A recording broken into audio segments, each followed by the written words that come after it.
Thanks for watching. We appreciate you. Please, please subscribe.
Brandy Baggett works hard, days at an eye clinic, nights waiting tables. Hey guys, how are y'all doing? She also works hard putting her life back together.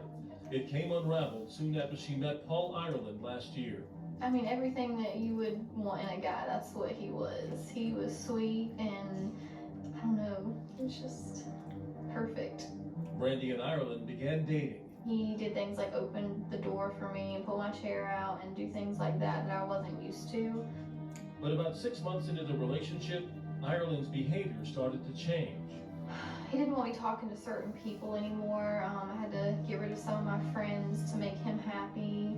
I wasn't allowed to go and hang out with my friends anymore. And just stuff like that got worse and worse. Brandy says for a while she just brushed off some of Ireland's behavior, even made excuses for it, hoping things would get better. There was a point in time where I wasn't even allowed to go to my mother's house without him being there with me. I wasn't allowed to talk to her on the phone without him being beside me where he could hear what I was saying. I felt like I was his puppet. I couldn't make any decisions on my own. Everything had to be, with his approval, and it's miserable. We were arguing one day and I was upset, I was crying, and I asked him, I said, am I gonna have to live the rest of my life like this? And he pushed me back on the bed and had his hand around my neck and he said, bitch, I'll take your life. And there were times where I really honestly thought the only way to get out of this was to get out of it dead. Whether it would be from me killing myself or from him killing me, that was the only way out. I didn't know what to do. I was scared and I didn't know how to handle it, so it took me a really long time to finally decide to make a move to try to get out of the relationship. And he ended up raping me that morning, and so that was when I said that was it. I had to get out of it one way or another. Brandy went to a neighbor's home. They told her to call the Pitt County Sheriff's Office. Deputies charged Ireland with rape. Brandy took out a domestic violence protection order to try and keep Ireland away from her. I knew how he was, and I knew that piece of paper was not going to stop him from getting to me if that's what he really wanted. The order didn't stop Ireland. He began stalking Brandy. One day as she was driving to work, he pulled up beside her at a stoplight. He just stopped right beside my car and looked me dead in the eyes, and then he sat there for a few seconds and then drove off again. He had showed up at my job one time, trying to get me to talk to him, and my manager ended up telling him that he had to leave. I was nervous. I didn't know what to expect because I had never been through anything like this before, and I didn't know exactly how far he would go. So I didn't know what to expect, and that's what scared me the most. Brandy had been staying with family and friends, but one Sunday night she decided to go home. I felt like I would be okay if I just went home that night. I knew I had to work the next morning, so I thought, I'll just be there for a little while, go to work. The next morning, as she was getting ready for work, she heard a truck pull up outside. As soon as I saw that it was him, I locked the door, I locked the deadbolt and the regular lock, and I ran to the back of the house where the bookshelf is. As she hid behind the bookshelf, Ireland kicked in the door. He put one arm around my waist and picked me up and carried me out the door. Ireland forced Brandy into the trunk. And then that's when I noticed that he had 2 guns with him. It definitely scared me because it was one thing for him to, force me out of the house, but then to know that he had guns, I didn't think that I thought once the truck left the yard that I wasn't ever gonna come back. Neither did John Gard. He's with the Domestic Violence Unit at the Pitt County Sheriff's Office. Gard was one of the first to arrive at Brandy's house after he received a report that she hadn't shown up for work. He remembers seeing her kicked-in door. I mean, my heart sunk when I saw that. I mean, there was, it wasn't good. I felt like, the next, this was just the beginning of what was going to be a murder. Gard says Brandy's case is textbook of how so many cases lead to violence. This case really exposes what victims of domestic violence face long before the first push and shove. You don't expect someone you love and care about to be harmful to you. Rebecca Macy says that's why victims often miss or even ignore those early indicators of an abusive relationship. Macy, who is a domestic violence researcher at the UNC School of Social Work, says the subtle signs can be hard to read. Say I'm dating a guy and he calls me to say, hey, you haven't shown up back at your house yet, or I'm trying to find you, where are you? That could be care and concern, or it could be someone who really is laying the groundwork that wants to control me and really wants to know my whereabouts all the time. Often an abuser's efforts to control and isolate the victim escalate into verbal and psychological abuse and ultimately into physical violence. It started off really well. This was a loving relationship and there was a lot of positives to this, but then the violence started and then it got worse. Macy says sometimes hope keeps victims in the relationship. There's a lot of hope that it could be better, that the violence could end rather than the relationship. And sometimes fear is the motivator. I think sometimes when women hesitate to end a relationship, it's because of fear of making things worse. And I think that that's a valid fear. Next, some innovative efforts underway to help keep victims safe and hold abusers accountable. He's showing to not be where he's supposed to be. And later, we'll show you how Brandy Baggett managed to escape from Paul Ireland and the message she has for others like her. Get out early.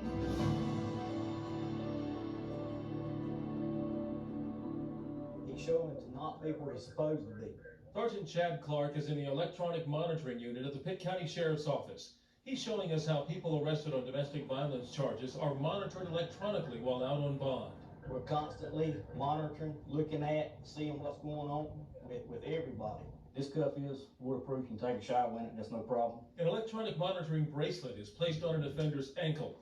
It sends out a signal that allows deputies to trace the offender's movement on a laptop computer in their cars or on a desktop computer in their offices. We have the availability to pull up the location of where they are at any given time. The green zones indicate where offenders are supposed to be at certain times, like work or home. The red zones are where they're not supposed to be, like the homes or workplaces of their victims. If they enter into any of these red zones, it sends out an automatic, immediate alert. When an alert goes out, deputies contact both the offender and the victim and begin moving toward the offender's location. When offenders are in locations where they are not supposed to be, it can be a violation of their pretrial release conditions, and they can be sent to jail. It holds offenders accountable and gives victims some peace of mind.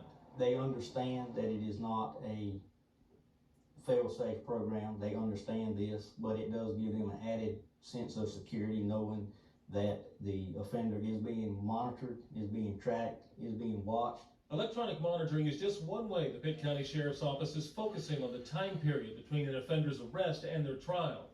Gard says historically, law enforcement agencies have ended their investigation of a domestic violence case after leaving the scene. We investigate the case. If there's probable cause, if that exists, we make the arrest, but we really turn on the heat after the arrest because we're looking at what's happening after that 911 call, after the arrest, but before adjudication. Gard says that's when most offenders try to manipulate the system. They tell victims every day not to go to court. And when they don't go to court, a lot of times those cases get dismissed. They escape accountability. And then we as a society, we blame the victim because she didn't show up. Gard has many examples, like this call from an offender to his victim. Whatever happens, don't never say I go to court no more. I don't care what they pay you, what they promise you. Just don't have to go back no more. Now, without you, they can't find me guilty.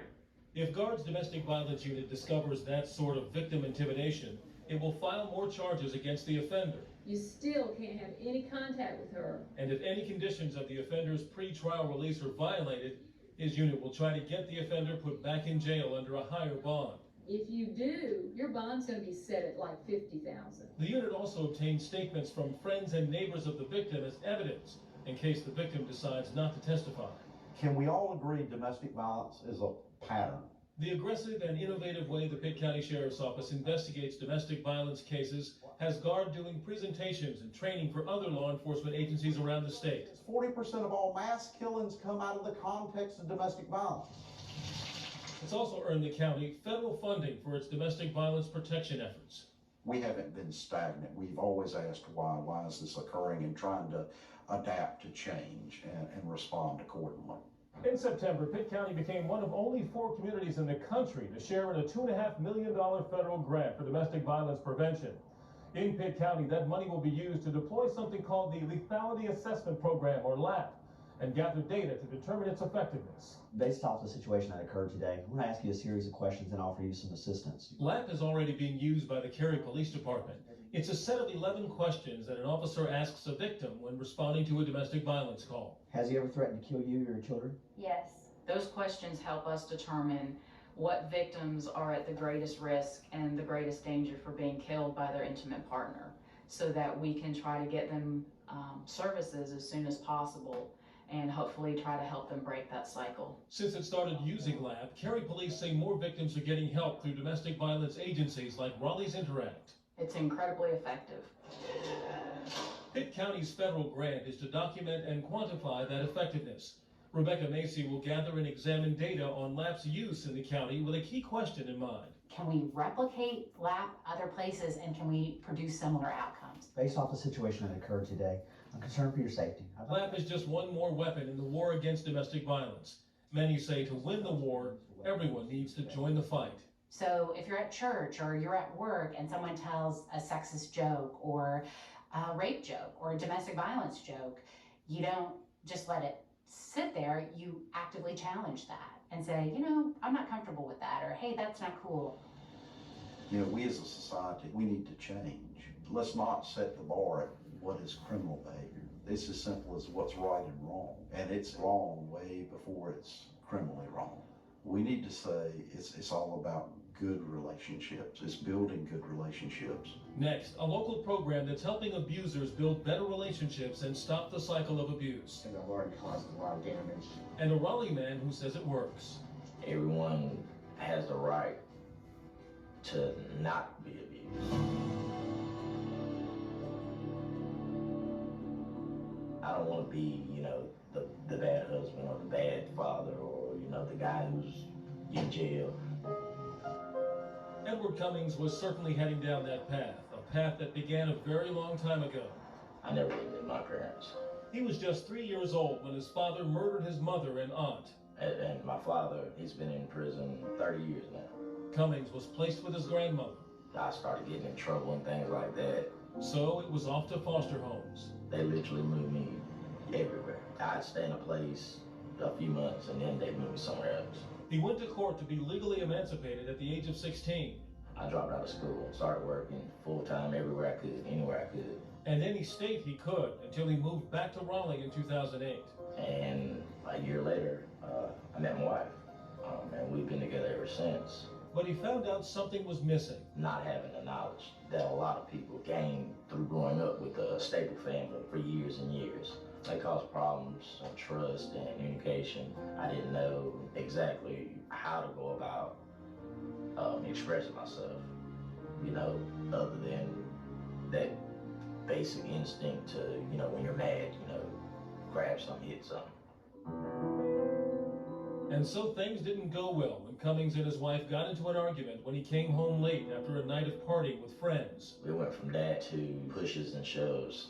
I left the house that night, and my wife, being fearful, she called the police. Cummings was charged with assault on a female. It was a serious lapse in judgment. It was me creating a hostile environment. Passive and passive aggressive. As part of his sentence, Cummings had to attend a 26-week behavior modification program run by Raleigh's Triangle Family Services called DOSE. It stands for Developing Opportunities for a Safe Environment. Yesterday I had court for the restraining order. The program teaches clients to recognize the patterns of abusive behavior. A lot is based on their upbringing, based on their culture sometimes, and based on just behaviors that have been accepted by people around them, enablers. DOSE gives their clients tools to deal with their behavior. That's coupled with group therapy sessions where clients can encourage and support one another. And so there's really this dynamic that works that helps them relate and interrelate with each other to help try the tools out, learn the tools, apply the tools, and share the tools. What we hear in our clients often is, I wish somebody would have given me this information back in middle school. It's gonna be all right, man. But the first step in the program is accountability. They've got to own their behavior. They've got to recognize that what they did was domestic violence, was family violence. Cummings says DOSE helped him become a better man. Giving me techniques that calm me down from being so hot-headed or from being, so stubborn, rather than, getting verbal or physical or, emotional, and lashing out or having a problem. He says it's helped his marriage. There's more communication now, as well. Before it was more of an argument thing. Now, after the communication, after the discussion, we're able to come to, peaceful solutions to whatever the problems may be or for whatever we're talking about. It gives you something to, wake up and go to bed to be happy about. Next, Brandy Baggett's own search for happiness after her experience in an abusive relationship. Just getting to a point in my life where I can, sleep at night without having to worry about anything.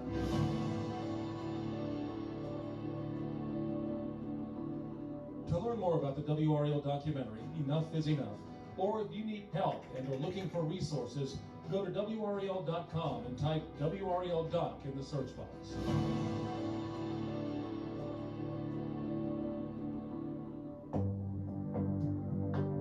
When Paul Ireland kidnapped Brandy Baggett from her Pitt County home in October of 2013, he took her to Northampton County. He put a lot of effort into not being caught. For 5 days, he held her at a couple of abandoned homes owned by his family. I honestly thought that when he took me there that he would end up killing me and then killing himself. But Brandy had a plan. I did my best to convince him that I wanted to be with him again and that it was all a big mistake. I shouldn't have tried to leave him and that it was my fault. I took the blame for everything. And I told him that I loved him and I wanted to be with him and I wanted to try to make things work. Ireland was convinced. He asked Brandy to call Pitt County Sheriff to explain. I heard fear. I heard probably intimidation. I heard she was fearful in her voice, but she was trying to really act like everything was fine, but she was doing a terrible job at it.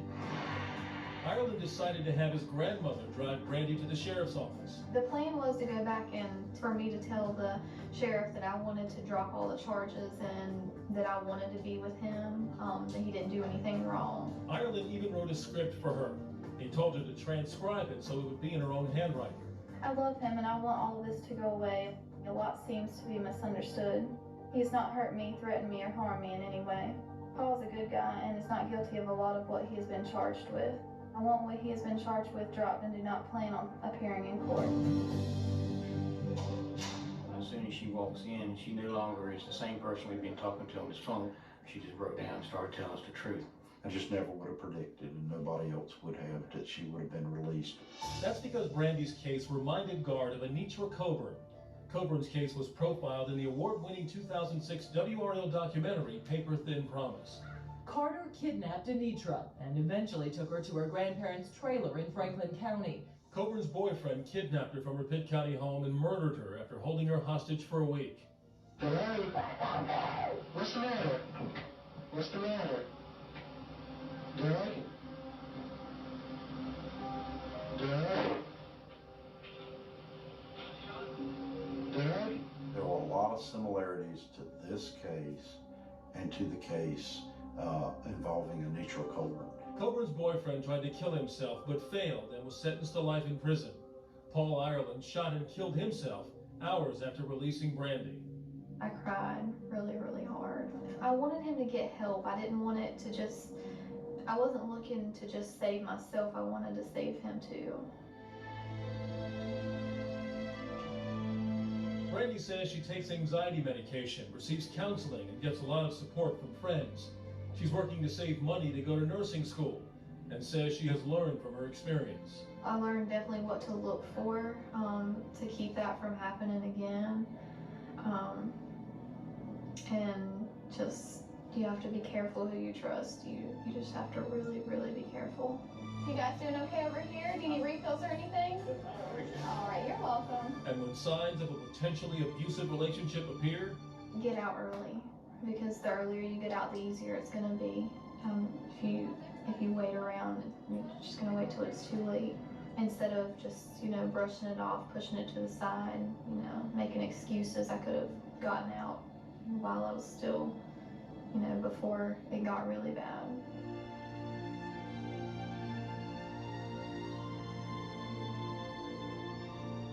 It makes you a lot more cautious, and it also makes you a lot more thankful for, what you have and for just being alive.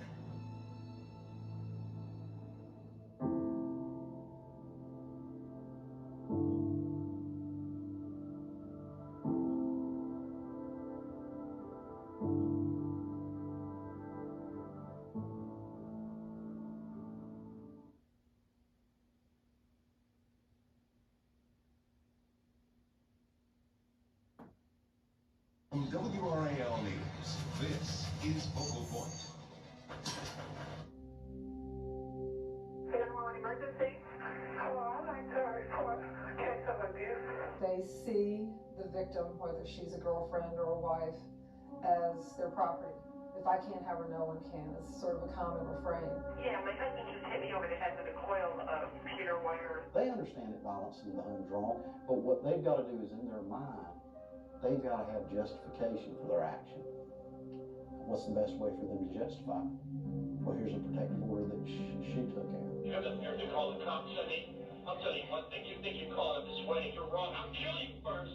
I'll find you. You ruined my life. You're dead.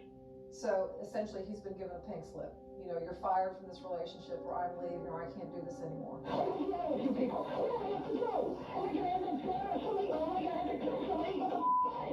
They are not a guarantee of safety. They're not. They are effective only if the defendant is capable of self-restraint. Otherwise, it's just a piece of paper.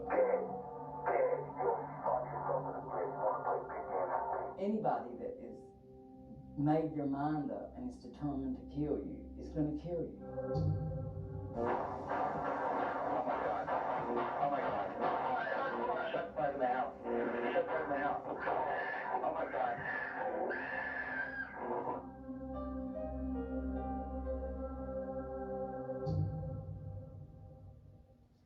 Since 2002, more than 300 people in North Carolina have been murdered by someone who supposedly loved them. Most of the victims were women, killed by a husband or boyfriend. And in many of the cases, the killer was under a domestic violence protective order, what's commonly called a restraining order. Our focal point? That paper-thin promise that's supposed to protect victims of domestic violence. We begin with a look at one of many cases in our state where it did not. Anitra Coburn was blonde and bubbly. She loved animals and elderly people. She was alive. She was just full of life. In 1995, Anitra met Doug Carter. She was only 19. He was 32. After just a couple of dates, he talked Anitra into moving in with him. That was a red flag. Over the next year, Carter became increasingly possessive. He built a privacy fence around their deck to keep neighbors from seeing Anitra sunbathing. He went door to door, introduced himself, and told them that if I catch you looking at my girlfriend laying out in the sun, I will kill you. Carter went from possessive to abusive, at one point locking Anitra in a closet. And he barricaded the door shut while he built a cage around the waterbed. And then when he was through with the cage, he put her in the waterbed and she stayed there for 3 days. he wasn't gonna let her go. I guess he was gonna try to convince her that he was, you know, he was the answer for her, or that she could never leave. And when Anitra escaped out of a bathroom window, Carter caught her in the cul-de-sac and pushed her to the ground. Someone called 911 and Pitt County deputies responded. Anitra told them how Carter held her captive, hit her in the head with the butt of a gun, and forced her to write a suicide note at gunpoint. You just knew what she was saying was the truth. It hit you right in the gut. I mean, you just knew. Deputies charged Carter with felonious assault and kidnapping. Carter convinced Anitra's grandparents to post his bond. Anitra got a restraining order to keep Carter away, but he staked out the house where she was staying and waited for her to come out alone. And he came out of the woods with a gun and fired off some rounds and got into the car with her. Carter kidnapped Anitra and eventually took her to her grandparents' trailer in Franklin County. Her grandparents showed up there 2 weeks later and found themselves looking down the barrel of Doug Carter's gun. They called for help and deputies responded. And when they were getting ready to go inside, they heard a woman say, "Please go away, he's got a gun in my head, and if you come in, he will kill me." They saw a hand with a gun pointed to the woman's head. They saw her, of course. They backed out. They called the SBI for assistance. The SBI positioned snipers around the trailer and called in hostage negotiators who tried to talk with Carter. Okay, and right now, they're moving over there now. He was very unstable. He was very belligerent, verbally abusive. And then at other times, he was reasonably calm and coherent.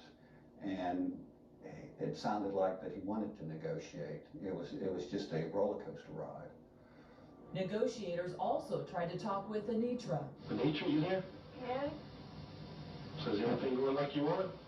I hope so. She was very scared. We heard her crying a lot. Sometimes she was reasonably calm. She pleaded with negotiators throughout this ordeal for not to let the police come into the trailer, because if they did, he would kill her instantly. Anitra spent her 20th birthday as a hostage. I could just imagine her sitting there, tied up, hands and legs on a leash on a table. And she's sitting there and she's watching this man that she at one time thought she loved. She's watching him completely lose his humanity. If he heard somebody coming too close, he would stick the gun out, a shotgun, and shoot out into the field. And then he would threaten us and say if we came any closer, he would kill her. He threatened to kill her many times throughout the ordeal.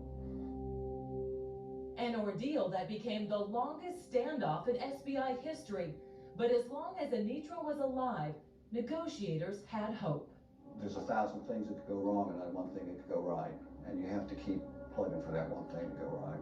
Eventually, Carter accepted a promise from the SBI that he would not be harmed if he surrendered and that he would be taken to Dorothea Dix Hospital. Carter told the SBI he had to disconnect explosives he claimed he had attached to the door. Watching all you people out there. Give me a couple minutes. I got to disconnect the wires. I don't have no problem with them. I hope you don't have any problem with me. You please be very careful, okay? Okay. Hey, I've come this far. I don't want anything to happen to you, okay? Okay. I'll call you back after I get. Okay, Anitra, you okay? Anitra, are you okay? I'm trying to be. Hey, it's all downhill from now, okay? Okay. I'll call you back. We could hear him inside the trailer taking the barricades off from the inside. Everything seemed to be going well. We heard Anitra. She sounded very calm. She was very happy. And then in a matter of seconds, everything changed. Anitra tried to escape out a back window, and Carter fired a small caliber pistol at her, grazing her in the head. She knew she wasn't going out the front door. She knew it. Hello? What's the matter? What's the matter? Doug? Doug? Doug? It just tore my whole world apart. She was the only thing that I was connected to. She was my only blood relative. After he shot Anitra in the head with a shotgun, Carter put the gun under his chin and pulled the trigger. Shot, that's a shot. That is a shot. That is a shot. Hello? Hello? Next, why did a court order fail to protect Anitra Coburn from Doug Carter? It didn't mean anything to me. Nothing. He was hell-bent to kill her. You're watching Focal Point from WRAL News. In-depth coverage you can count on. A domestic violence protective order didn't protect Anitra Coburn, and all too often they fail to protect other victims of domestic violence. To understand why, it may help to look at what motivates abusers like Doug Carter. As an advocate for victims of domestic violence, Kit Gruelle can speak from experience. Her first husband abused her for years. He would put his hands around my throat every day and squeeze and lift me up off the ground and say to me, if you ever try to leave, I will hunt you down, I will kill you. Gruelle understands the dynamics of the Anitra Coburn case. She was his property, and if he couldn't have her, no one could. And that's the bottom line for these offenders, is they obsess about the victims, they see them as their property, they have a strong sense of entitlement, and they are absolutely determined to maintain complete power and control over the victim. Abusers were often in abusive homes as children. That was the case with Doug Carter. It's become normalized behavior for them, and this is just the way they relate to their partners, because they've seen their mom get beaten up by their dad or by the boyfriend or the stepfather or whatever. Abusers find ways to justify violence. It's going to occur whether you have the protective order or not. They just won't use that justification. They'll justify it in some other way. Maybe you spent too much money yesterday at the store. Maybe you told me you would be home at 6:30 last night and you got home at 7:30. I think the part that's the most frustrating for me is hearing people that are on the outside say, well, if it was me, I'd just leave. People say that without realizing that the most dangerous thing for a battered woman to do is to leave the relationship. The risk of her being murdered by her abuser increases by 75% when she leaves the relationship. Victims know the risk. Abusers use their fear to manipulate them. They will try to manipulate the victims, law enforcement, and the courts, and society as well. Doug Carter had befriended Anitra's grandparents and convinced them to use their land in Franklin County to post his bond. That very piece of land that she died on is the land that got him out of jail. Yeah. When Anitra went to court to get a protective order, she had no legal representation. Carter had an attorney who put a statement in the order saying there was no evidence of abuse. Advocates can understand how that may have happened. She's 19 years old. She knows very little about the justice system. An attorney comes up to her and basically presents her with a piece of paper. Here you go. If you sign this, he'll agree to stay away from you. If you sign this, you're not going to get put on the witness stand. If you sign this, we're not going to delve into your past. We're not going to embarrass you in front of all of these people. Sign right here. Like other victims seeking protective orders, Anitra had to face her abuser in court, knowing the order could just make matters worse. There's no doubt in my mind she was fearful of him, but she's also fearful of taking the stand. Do you think sometimes these restraining orders make the abuser more angry? Absolutely. Absolutely. But Gruelle and other advocates say protective orders are effective in most cases, and they urge victims to get them. The restraining orders are useful in that it is a public declaration of fear. It's a request for help from the criminal justice system. But if a restraining order can't protect all victims, what will? Until as a society we start to take steps, until as a society we start to say we're not going to tolerate this anymore, the deaths are going to keep coming and there is going to be blood on people's hands. You're watching Focal Point from WRAL News. In-depth coverage you can count on. There are some new approaches being tried to help make domestic violence protective orders more effective. Some are innovative, some controversial, but many say real change will only come if society changes its mindset about domestic violence.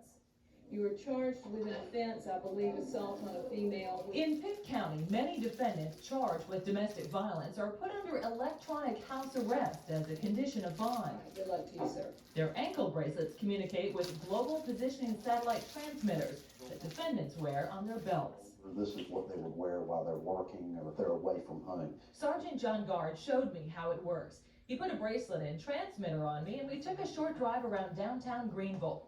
Oh, I see. Bird's eye view. Back at his office, Gard showed me how the GPS tracked my course.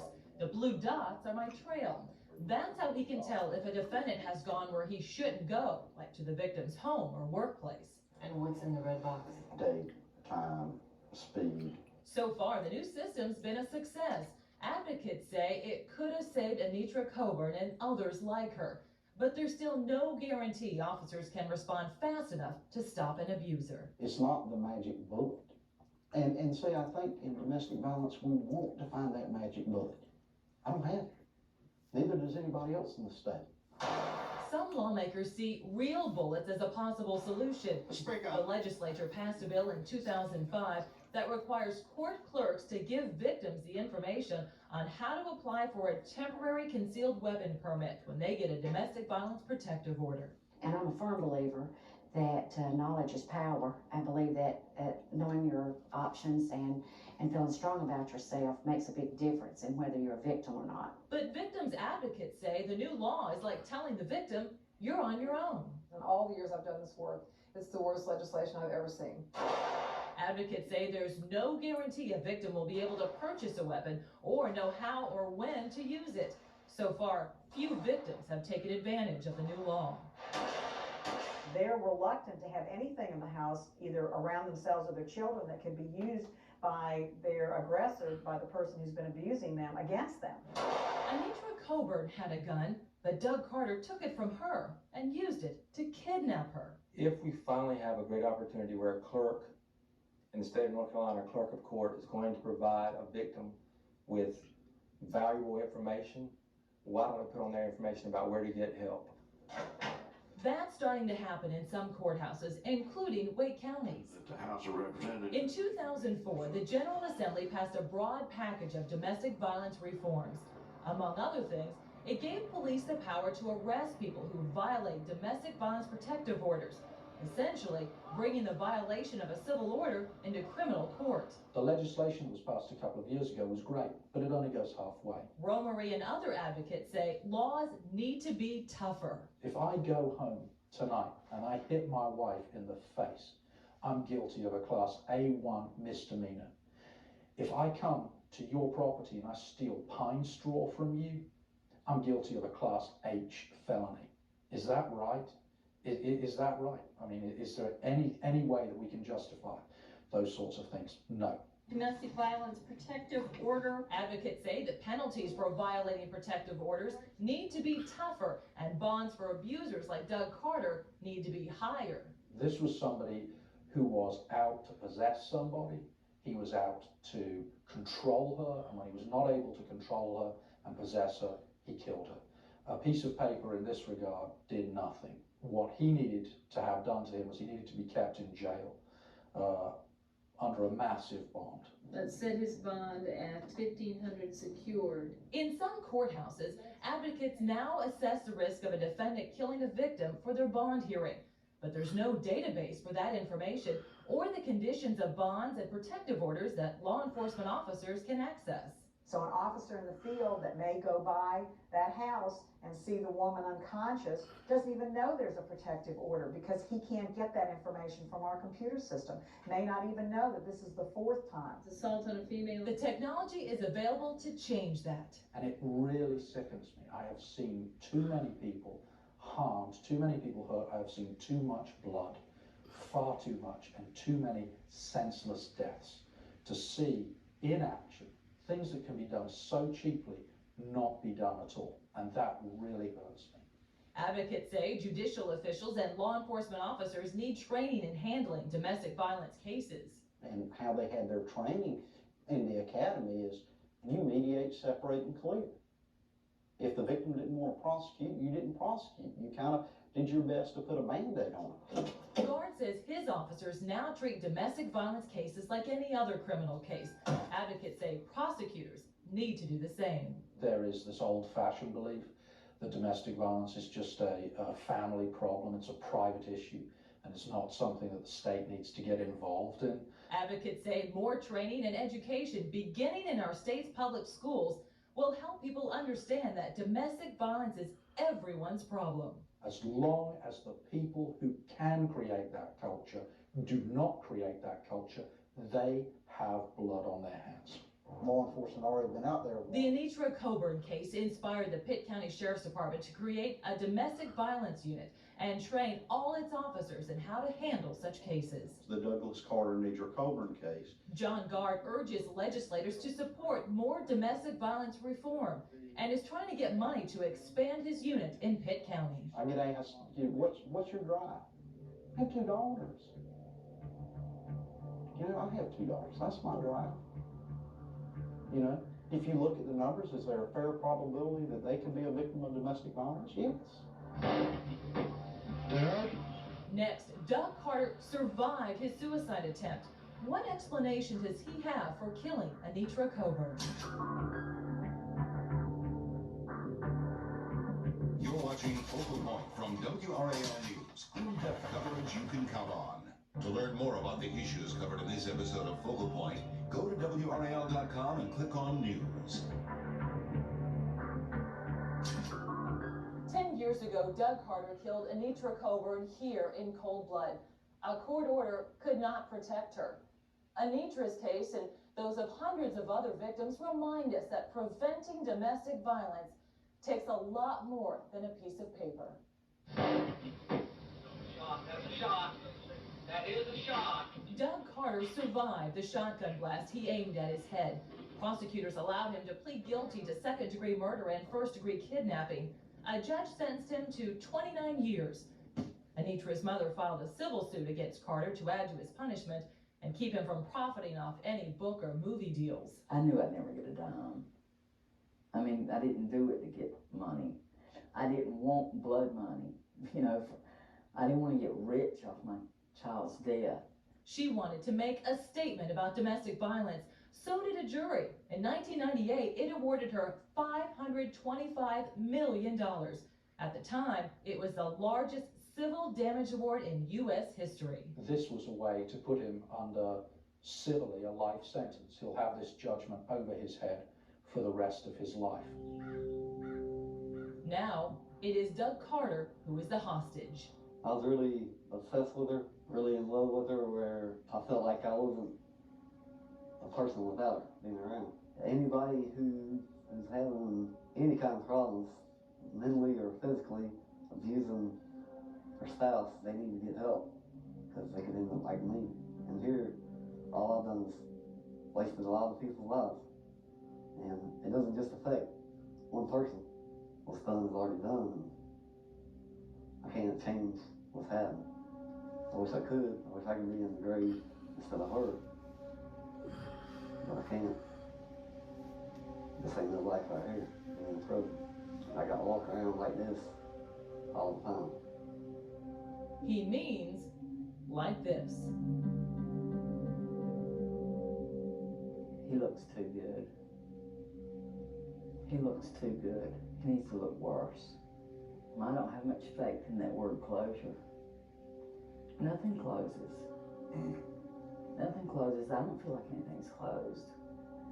My wounds are gapped wide open. Anitra did not die in vain. She did not. Her death was not in vain. It has been the catalyst for change, both here in this county, but the state as well. And you know, we're going to make a difference, every one of us.